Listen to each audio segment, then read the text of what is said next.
If you've spent any time at all on YouTube or really any streaming service looking for, relaxation tracks or music to help you focus, Oh, yeah. you have definitely run into this massive wall of 432 hertz music. It's completely inescapable online. I mean, we are talking millions and millions of tracks. And across every genre. Every genre. Lo-fi, meditation loops, ambient stuff. Yeah.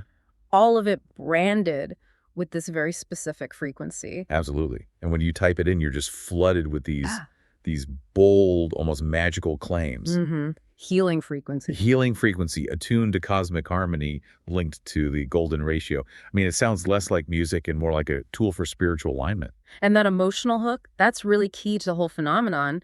The discussion around 432 hertz is this incredibly tangled thread. Right. It weaves together, some factual history, a lot of genuine misconception, and this really profound spiritual symbolism. It's so hard to untangle where fact ends and the mythology begins. Well, that's our mission for today. We're going to take a deep dive into the sources you sent over and really try to dissect this. Let's give it. We need to start by understanding the long, kind of strange history of musical tuning, then look at the actual, and I really want to stress, the limited scientific data. Yeah, that's important. And then zero in on the cultural forces, the New Age movement, the internet boom, that made this frequency so attractive to so many people. It's a classic case study, really. It shows how our need for a good story can sometimes just overwhelm the objective facts. Okay, let's unpack this.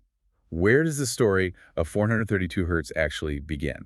Because to get why people are so passionate about it now, we have to first understand how we ended up with our modern standard A equals 440 hertz. We have to go back to a time of, musical chaos, basically. For most of history, especially before the 18th or 19th centuries, there was no single standard pitch. None at all. None. The frequency of the note A, which is the reference point for everyone else, it varied wildly depending on where you were, what instrument you were playing, and what era you were in. So how much variation are we actually talking about? It's hard to imagine now when everything is so standardized. We're talking about a huge range. Pitches spanning from A equals 380 hertz all the way up to 470 hertz in some pretty extreme cases. Wow. It was just wildly inconsistent. I mean, imagine trying to coordinate a performance. If you look at Baroque Europe, for instance, the pitch was often around 415 hertz. That's the Baroque pitch. Okay. But if you were performing in, say, North Italy in the 18th century, you might be closer to 430 hertz. And if you were at the French court around the same time, they were way down at 392 hertz. So wait, 432 hertz wasn't some ancient global standard, but pitches very close to it, like 430 hertz or 435 hertz. They did exist. Exactly right. And that is probably the most important historical nuance to grasp. Why is that? Because the fact that historical pitches in that 430 to 435 hertz range were common in some places, that gives proponents a little data point they can cherry pick. Ah, so they can twist that into the true historical pitch myth. Precisely. It makes the myth feel grounded in some kind of reality. And that must be the biggest sticking point for historians, right? Yeah. That this range existed, but it was just one option among many, not some global, divinely inspired standard. It wasn't the standard. So what was the catalyst for change then? Yeah. What forced standardization? It was overwhelmingly practical and economic. It really was.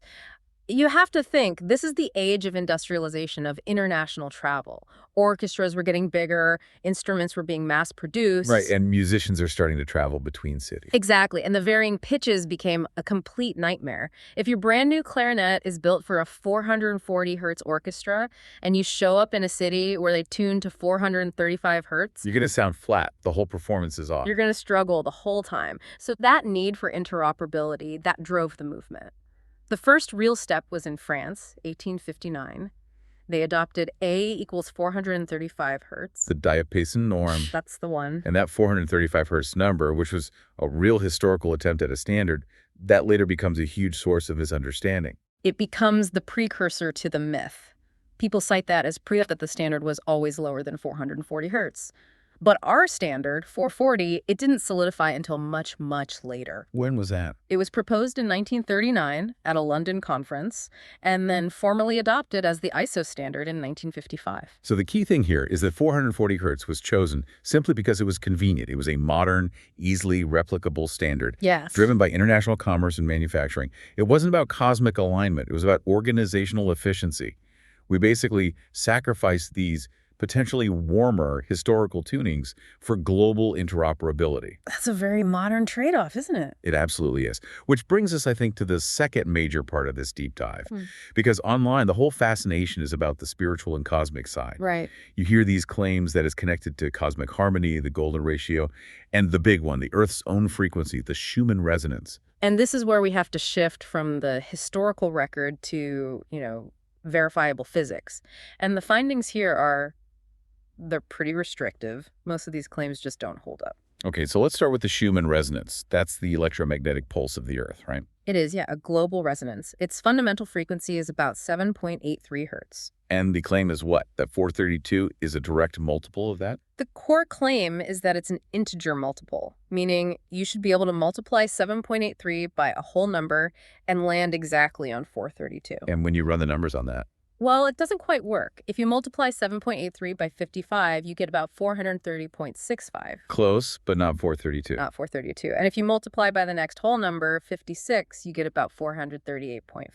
So it misses the mark on both sides. So the math just isn't there. It's not. That supposed cosmic link to the Earth's resonance isn't supported. Okay, so that's pretty clear debunking. What about the golden ratio, the 1.618 connection? That's Yeah. always tied to beauty in nature and architecture. The number 432 itself, it does have a long history in numerology and mystical systems. You see it in ancient Hindu texts, for example. But the link to the golden ratio as a frequency. It's what researchers basically describe as sophisticated number matching.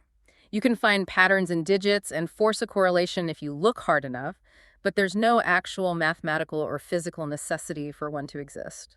So if the big cosmic and mathematical claims don't really hold up, is there anything scientifically speaking that actually changes with that 8 hertz difference? Yes, there is one confirmed difference, and it's a crucial one. It's the change in psychoacoustics. Meaning how we perceive the sound. Exactly. How the listener perceives the sound quality, the timbre. Dropping the pitch does make a difference, even if it's a subtle one. And how is that difference usually described? In blind listening tests, people pretty consistently describe 432 hertz as sounding softer, Softer. gentler. It has less of what you might call sound pressure pushing into the ear. Okay, and 440 hertz. 440 hertz is described as more modern, clearer, having more edge or tension. But the critical thing here is that this is an impression, right? A subjective feeling, not proof of any physiological superiority. That's the pivot point.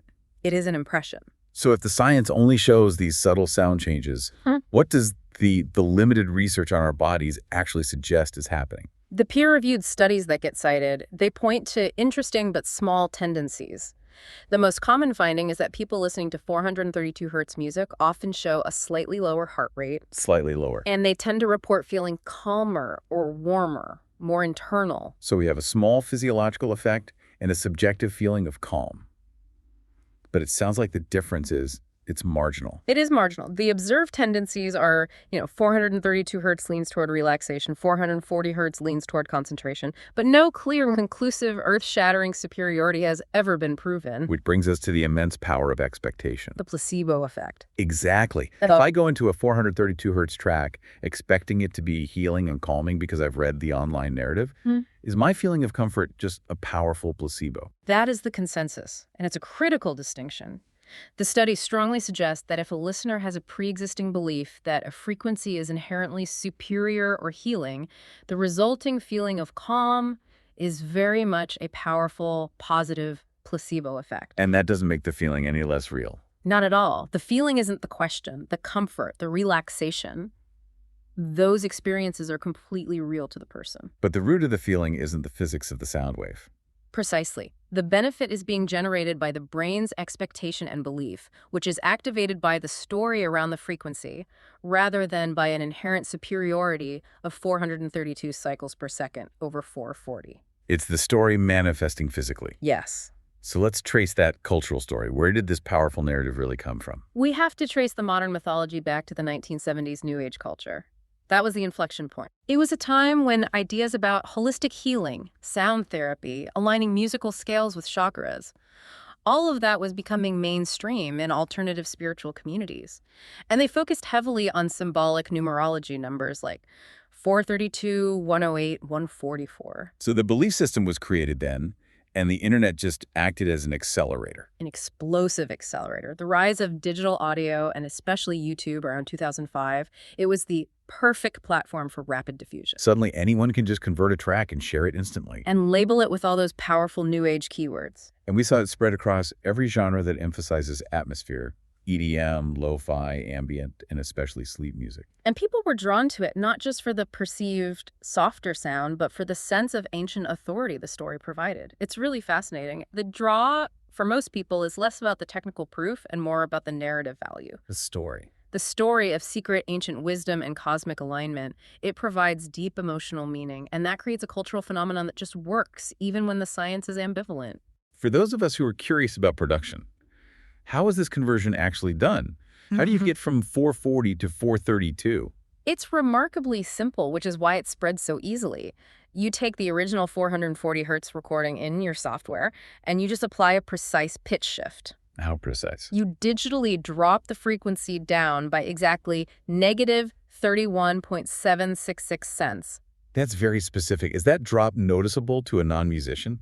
It's subtle, but yes, it changes the character. Producers who do this talk about how that high-frequency hardness in 440 hertz recordings gets softened. Right. There's more airiness, and vocals can sound a little bit rounder or warmer. It's almost like a gentle, natural audio filter. But there has to be a trade-off, right? Yeah. Especially for musicians. A critical one. The main technical issue is that when you drop the pitch by that amount, the entire key of the song changes. And while that's totally irrelevant for a self-contained ambient track on YouTube, it makes 432 hertz completely non-functional for traditional ensemble performance. You can't just ask an orchestra to retune. You can't ask an orchestra, a choir, or a band to tune to 432 when the entire musical world and all the instruments built for it are standardized at 440 hertz. So we've gone through the sources, we've seen the historical claims are selective, the science is limited to subtle changes in timbre and psychological tendencies, and yet the appeal is just so strong. The core conclusion really is this.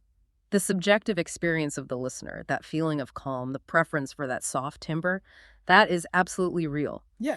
And the symbolic value from the cosmic narrative, that provides a genuine emotional weight to the experience. So if we connect this to the bigger picture, 432 hertz isn't objectively superior to 440 hertz, but it is this profoundly mysterious and attractive cultural phenomenon. It's a perfect illustration of how music really operates for us as humans. It's a space where the narrative attached to the music, it often generates value that completely eclipses the objective facts of the sound wave itself. That blend of science, sensation, and story. It's what music is. The cultural resonance of 432 hertz just shows us the immense, tangible power that belief and narrative hold over our perception and even our well-being. Which leaves us with a final thought for you to consider. If a belief, even one that isn't rooted in hard verifiable science, can consistently and safely generate genuine emotional and physical comfort, does that make the resulting experience any less real or any less valuable to the person experiencing it? Maybe the benefit isn't in the frequency itself, but in the reverence we project onto it.